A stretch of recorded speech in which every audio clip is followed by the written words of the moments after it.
رب سے اس کے فیصلوں کی تبدیلی کی دعا نہ کریں، بلکہ دعا مانگیں وہ آپ کے دل اپنے فیصلوں کے تابع کر دیں۔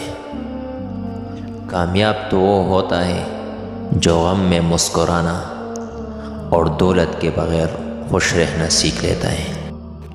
اگر اپنا گھر اپنے سکون کا باعث نہ بنے تو سمجھ لینا کہ توبہ کا وقت آ گیا ہے۔ حسد کرو گے تو کچھ نہ پاؤ گے، شکر کرو گے تو گن نہیں پاؤ گے۔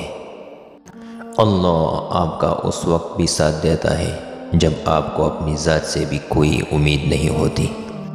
عبادت ضرور کیجیے مگر معاملات پر خاص توجہ دیجیے۔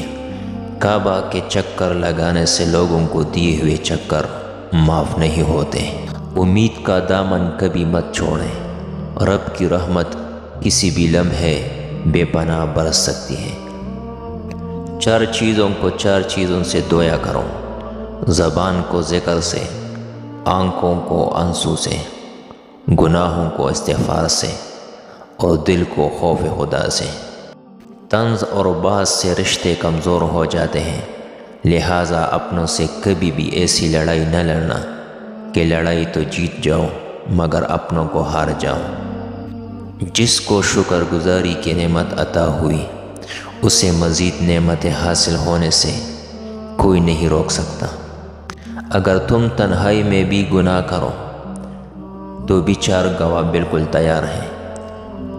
1 آنکھیں، 2 دل، 3 کان، 4 ہاتھ۔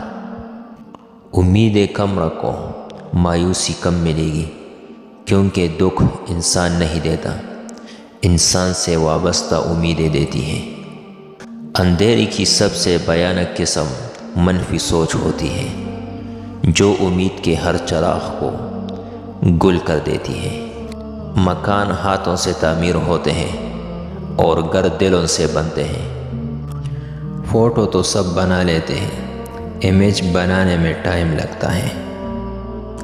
لباس قیمتی ہو یا سستا، کردار کو نہیں چھپا سکتا۔ اپنے کردار کو اچھا کرو، ہر لباس میں اچھے لگو گے۔ گھوڑے کے پیچھے اور پیسے والے کے آگے کبھی مت چلو، کیونکہ وہ کبھی بھی لات مار سکتے ہیں۔